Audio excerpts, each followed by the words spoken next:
Good morning. And Merry Christmas. I tell you what, first year that I was here for Christmas, I was thinking about Adam being this is his first year here for Christmas. I was a little blown away because I wasn't ready for the stage that Sunday before or 2 Sundays before Christmas with all the poinsettias.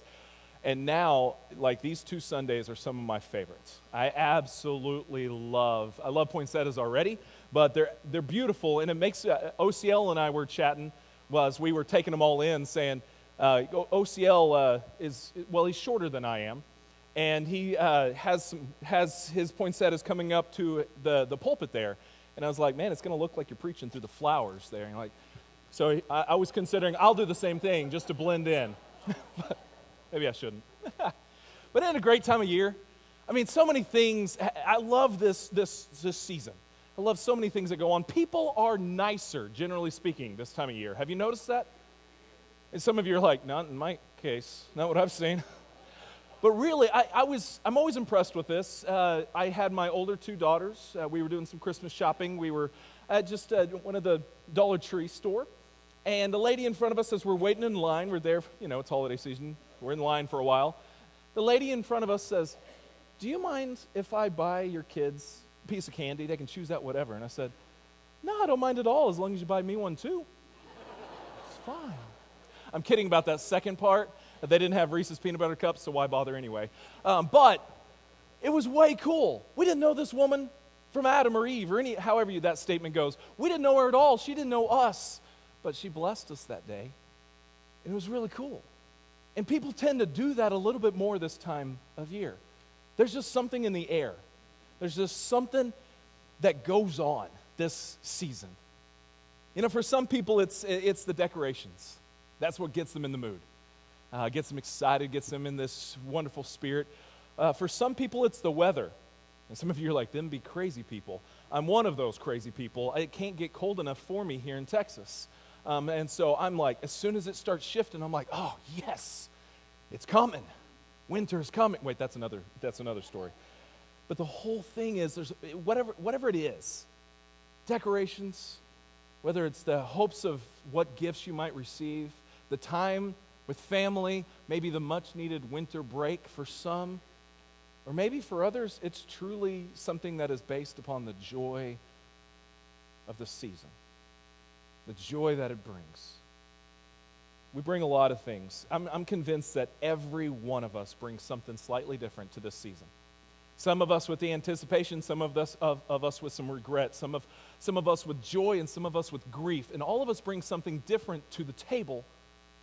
But I'm convinced that there's one thing that ties us all together this season. Busyness. Is anyone else worn out already? There's a song called the Christmas Can that is like the theme song for this time of year. So many things going on. We have the Christmas parties, we have parades, we have pageants, and all these other things that start with P. And we have all these things going on, and it makes us tired almost thinking about it, how busy we are with all the stuff. And don't forget the shopping. Lots and lots of shopping. There's a song, several songs that will deal with this, but there's a song that I want to focus on that's going to kind of catalyst us into this Christmas season and these sermons. You know the song. The song is called Silver Bells. And it's an old song. It's been done by plenty of people. I think Bing Crosby does it the best. It's just my opinion. But you can be entitled to be wrong. That's fine. But you know the song. It starts, city sidewalks, busy sidewalks, dressed in holiday style. You know the rest. In the air there's a feeling of Christmas. Isn't that right? All right, we're going to stop there because that's all the words that I have up on the screen. And I'll mess something up. But there's something about what he's saying here. City sidewalks, busy sidewalks. Isn't that the truth? I mean, this picture up here is one of Illinois Avenue in Chicago. A pretty busy place. And, it's with the holiday stuff. And our busy sidewalks have changed a little bit. Maybe it used to be that we were crowded with people coming down. Now we're crowded with cars, headlights and taillights. And we see a whole bunch of that this season We see it in our lines at the stores. The entire human population is on their way to their individual destinations. Wherever they may be going, they're busy, they're industrious, they're active, they're technologically savvy, filled with information, yet still are searching for something. To be honest, although times have changed, things really haven't. City sidewalks, busy sidewalks, that can almost describe anywhere at any moment in time. That we're a busy people. 700 years before Christ was born, the city of Jerusalem could have been said that it was a city of sidewalks, busy sidewalks. It was well populated. Jerusalem was well populated in 735 BC. It was the capital of the nation of Judah. And people were going about their merry way. Well, maybe it wasn't so merry.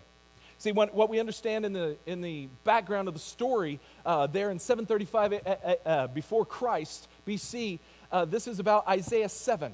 Isaiah 7 is talking about this, and that there are two kings that are working together. Both the king of Syria and the king of Israel have worked together to try to conquer Judea, to overthrow the king of Jerusalem and wipe out Judah. So they had this alliance to conquer, and that was over the overtone of the season. King Ahaz was on the throne. Now, King Ahaz was not a good king. We can look at plenty of stories about how he is not a good king. He was scared of what was going on, but he is not a guy that's going to turn to God in this moment. But God still shows up. God sends the prophet Isaiah to go talk to King Ahaz about what's going on. In fact, he tells him, don't be afraid. Even though Ahaz is a bad king, God has given him a chance to act like a good king. He's going to present him with the opportunity to do something in faith. He says, hey, you're not going to be defeated. These two kings are going to be taken care of before you know it. Verse 10 of Isaiah 7 says, later, the Lord sent this message to King Ahaz. Ask the Lord your God for a sign of confirmation, Ahaz. Make it as difficult as you want, as high as the heavens or as deep as the place of the dead. So Isaiah had just come to Ahaz saying, hey, these two threats that you're concerned about, that you are trying to make an alliance of your own that God is not blessing, God is not sanctioning, you're trying to go about it your own way. These two threats, they're really nothing major. They're going to be taken care of if you trust me. So King Ahaz, do you trust me? This is what God is saying through Isaiah. And Ahaz refuses. God gives him an opportunity to step out in faith, and he refuses. Because Ahaz has never followed God, and he's not going to start now. In fact, he really wants to do things his own way so that when he does it his own way, he can continue living the way that he wants to live, continuing in the idol worship that he has already promoted in the nation of Israel, and he continues in the sin that he is already in, and if he can do it his way, he knows he doesn't need God, and so what good is God to him? How many people do we have living in a world just like Ahaz? They're trying to do it their own way, they're trying to live their own way, and as long as they can get by with it, what good is God to them? But when things come crashing down, maybe then they might see that they're on city sidewalks, busy sidewalks, filled with selfish scheming and striving. That in the midst of this busyness of humanity and the journey to nowhere, God makes a pretty astounding promise. Verse 14. All right then, the Lord said, the Lord himself will give you a sign. Look, the virgin will conceive a child. She will give birth to a son and will call him Emmanuel, which means God is with us. Now, most of you know where this story is going, right? I'm pretty sure that all of us here in this room have understood, or at least have put together, connected the dots, that Isaiah is prophesying about Jesus. This same guy that we've sung songs about already, that we have prayed in his name, that we have worshiped together already, Isaiah is prophesying about his coming. Now you know that. You have been a part of Christmas sermons before, and surely We've mentioned that, so you know this, right? Ahaz doesn't. We know what the story is because we have the benefit of looking back. Ahaz is at the beginning of this, hearing what might come, and maybe it's a little too good to be true. Maybe he just doesn't care. And again, our world is full of people that are too busy to care, too busy to really take notice of what's going on. So I want to point out a few things that are shown in this one verse that affect not only King Ahaz, not only the prophecy and the upcoming Christ as king, but also affect us today. The first is this, that I want you to notice, is that God would give the sign. Ahaz would not ask God for a sign. Isaiah says, hey, ask God for a sign. You can make it as big as you want, as high as the heavens or as deep as Sheol, wherever you want. You make the sign. You make the parameters of the sign. God will do it. There's nothing too big for him. And Ahaz says, nope. But God still gives a sign. Because God is going to intervene in the story. No matter how many Ahazes try to get in the way, no matter how many people will be in unbelief, God is going to intervene in this story and your story. He's going to continue breaking through. That is what God is doing. It's almost as if God is saying, oh, city sidewalks, busy sidewalks, I see you going nowhere. But I have a plan. I'm going to step in and offer a sign that's going to point you back to me. All you got to do is look. All you got to do is open your eyes. This sign here is a timetable originally. The timetable is whenever God is going to deliver Ahaz and the nation of Judah from the Israelites and the other group, Syrians. He's going to give them a timetable. It says in verse 15 that by the time the child knows right from wrong. Well, that's the timetable. That's not very long. Kids begin to learn right from wrong fairly early. And so his timetable is by the time a kid is born and he learns right from wrong, Israel and Syria are going to be taken care of. You don't have to worry. That's the sign. God lets Ahaz know God's still in control. It's not upon you, Ahaz, to do all these things, but this sign is much bigger than the specific situation of Jerusalem at the time. And we know that. This sign is about Emmanuel. This sign is about the coming of God in flesh, God with us. This sign is about 700 years later to be fulfilled by a baby that's born. And that will be a sign to everyone. In fact, that's the second thing I want you to notice. The sign would be for all people. Did you catch in Isaiah 7 verse 14, it says, "A sign for you"? You may have heard, you as in King Ahaz. I'm getting my kings messed up. There's so many kings in the Bible. King Ahaz. That sign you may have thought was just for him, but that you in Isaiah 7:14 is plural. It's not just for you, king, and it's not just for some people group. It is a y'all understanding. This is for everyone. This is for everybody that needs to know what is going on here in this moment, in this time that God is stepping in. Here's the thing, when God goes Christmas shopping, he goes all out. Everyone is on his list. Have you ever noticed how hard Christmas lists and Christmas shopping is, and especially how we've created it to be? We have all these rules about Christmas shopping now that we think, well, you know what, if I give a gift to someone one year, that means I have to give it to another gift to them the next year. And I have to continue till kingdom come. Now, it's a written rule somewhere, I'm not sure where, but some people follow it. Another one is, if someone gives me a gift, I have to give them a gift back. It's a rule somewhere, right?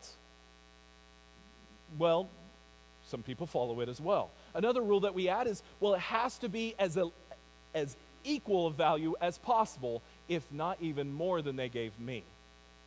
Now, you put that over a lifetime that you may have been following these rules, and just imagine the stress that you have every year thinking now I've got to give people gifts that I have no relationship with anymore, that I don't even know. I mean, the best that I can get them is the ugly Christmas sweater because I think they're ugly, and that's great for them. It's horrible. Adam, your Christmas sweater I got you is nice, all right? So I'm kidding. But all this anxiety goes into it because we're following these rules when we have to put the stop somewhere because we can't take care of everyone. God says, "Now I got this." When he goes Christmas shopping, he goes for everyone, for all people. Fast forward to when the Messiah was born. Remember what the angels announced to the shepherds? In Luke 2, verse 10, he says, "Don't be afraid," he said, "I bring you good news that will bring great joy to all people." The Savior, yes, the Messiah, the Lord, has been born today in Bethlehem, the city of David. He's saying, hey, the whole world needs to hear this. Jesus didn't come for just one person. He didn't come for a subset of people, some small people group. You may think highly of yourself, but he didn't come just for you. He came for all. He came for everyone. This is good news that everyone needs to hear. That Jesus came for them. Came for us. That doesn't mean everyone's going to respond to it. That doesn't mean that everyone's in his good graces. It just means that everyone has that availability before them. Christ came for all. The prophecy through Isaiah to Ahaz would have worldwide implications. Not just his time, but for all time. For all those people on those sidewalks. Busy sidewalks. Third thing is the sign. It's just not going to be a normal sign. The sign's going to be miraculous. God said it that a virgin would conceive. I don't know how much you know about the birds and the bees, but that's not normal. It's just not how it works. A young woman who has never been intimate with a man will have a baby. That ought to raise some eyebrows. That ought to be a little, whoa, something's going on here. This is not normal. This is not natural. This is maybe miraculous. You'd think it'd catch people's attention, but it hasn't. It didn't. King Ahaz, well, he ignored it. Most scholars believe that there was a young maiden in Israel that had a son, named him Emmanuel, and this prophecy was the first part of this prophecy was fulfilled as it was said. Assyria and Israel were taken care of, or Samaria and Israel were taken care of. But even more so, the Bible uses this young maiden as a type of reference, as a reference point for Mary, the mother of Jesus. In fact, a lot of our Middle Age art reflects whenever it's showing the Virgin Mary, getting the announcement from Gabriel that she's going to have a son. A lot of them show that she is reading from Isaiah 7 at the moment, just to help us connect the dots that these two stories are meant to be together. This is the fulfillment of the prophecy that happened so long ago. Matthew 1, 22 and 23. Make sure that we recognize this. All of this occurred to fulfill the Lord's message through his prophet. Look, the virgin will conceive a child. She'll give birth to a son. They will call him Emmanuel, which means God is with us. See, this isn't just some child. This isn't, he's good enough. This was a miracle child. It should have been an unmistakable sign. The world should have risen up with a recognition that something big happened here. But if you go and read the story about Jesus' birth, you find out that most of the world doesn't really take notice.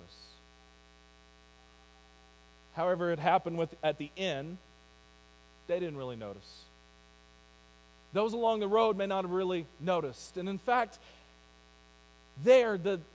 whenever Christ was born, not many people were there. Now, the ones that noticed were the ones from afar. The wise men coming, they noticed. The shepherds didn't necessarily notice. They were proclaimed to. The angels came to them and said, hey, go check this out. Most of the world was caught being busy in their own lives. City sidewalks, busy sidewalks, going to all their individual destinations. But just because it wasn't noticed then doesn't mean that it hasn't been noticed. And in fact, this is part of the story. This is so rich that it's not just about Jesus coming and dying on a cross and being raised again. It's about his whole life. It's about all the prophecies that led up to this moment and how he fulfilled it, even with his birth, and how he continued to fulfill not just all this cool stuff that he could do, but he fulfills the hope that we have. That in this child, God is. Like, that's the fourth thing I want you to notice from this one. The sign would be a baby boy, but not just any baby boy. The boy would be named Emmanuel, which means God with us. One of my favorite understandings of this Christmas season is whenever people try to understand what it means to have God put on flesh. I mean, what does that truly mean? What does that look like? That God would truly be present with us. Heard a story of a New York Yankees announcer, Phil Rizzuto, used to play for them and then became a announcer, longtime announcer. He once suggested to the manager of the Yankees at the time, Joe Torre, that managing could be done better if he was up in the broadcasting booth. He could see everything better. To which Torre replied, "Upstairs, you can't look in their eyes." I love that little phrase. Upstairs, you can't look in their eyes. In Jesus, God came to look in our eyes, to be with us, not just in theory, but truly. He knows what it means to put on flesh. He knows the aches in the mornings that many of us get. He knows the struggle of realizing I can't go on anymore without something to sustain me, because I'm not like that. I am built in a system that requires constant nutrition and nourishment and exercise and those things that we don't necessarily love, but we got to live with. God knows our pain. He knows our struggle because he looked us in the eye. Or as John 1:14 puts it, so the Word became flesh or human and made his home among us. He was full of unfailing love and faithfulness, and we have seen his glory, the glory of the Father, Father's one and only Son. In Christ Jesus, God came down to look in our eyes and us to look in his. It's a reciprocal thing. Now, we may not have experienced that ourselves, but we actually have something more. That's a sermon for another time with the Holy Spirit. But Jesus introduces us to who God truly is, because God is Jesus. Did Ahaz understand this? Well, no. I mean, not only was he a man of unbelief, he was not a man of faith. He also refused to understand what Isaiah was saying, what God was saying through Isaiah. So he missed it. He missed the sign. He missed the opportunity to follow God. Did everyone else, whenever Jesus came, did they see it? No. Some of them came along and saw it later. Some of them understood it later. But the same question asked for us. Do we really see it? We have so many Christmas wars that go on. I love it when people holler Merry Christmas to me. And this, just randomly. Last Thursday, I wore my Christmas suit to Rosa Hill, and then I ended up wearing it to JC's band concert because I like to embarrass her. And people along the way would see me in this suit and just holler out Merry Christmas. I love it. Some of them would say Happy Holidays, to which I just totally, went off on them, right? The thing is, we have chosen so many wars during this Christmas season that often we have lost sight. I don't advocate that Jesus was born on exactly December 25th? The evidence doesn't show that. But this is a time of year when we celebrate that he was born. Doesn't matter necessarily the day for us. It matters that we celebrate he has come. And not only has he come, he lives, he died for us so that we can live for him. See, often our sidewalks are busy. Our city sidewalks, busy sidewalks, often going nowhere. And we miss it. We miss the reason. We miss the point. We miss Emmanuel. We miss God with us because we are so focused on all the other things, the programs, the pageants, all the things going on. And we miss why we're here. City sidewalks, busy sidewalks. The entire human population is going about to their individual destinations. But a sign has been given. Not just to King Ahaz, but to every one of us, a sign is given that will not only give direction to life, but will also give life if we have eyes to see. For the busy and directionless, a way is given. The way is given. For the busy and striving, grace is shared. For the busy and tired, rest is rewarded. For the busy and battle-scarred, peace is promised. And for all of us, the Messiah is born. That is what we get to celebrate. Not just now, but by every piece of our life, we get to celebrate that Christ has come. He came in a manger at a point in history, but he came in my life and birthed new life within me. And he can do it for all of us, because this message is for all. And if Christians don't have an easy way to evangelize during the Christmas season, then we have truly missed the point. People are searching, they're listening to our songs. We need to seize this moment. So this morning, if you're one of those that's not sure about what all this means and what all this looks like, I've got a story for you. I want to introduce you to. A God that knows your pain. He knows your struggle. He knows what it's like to put on skin like you have.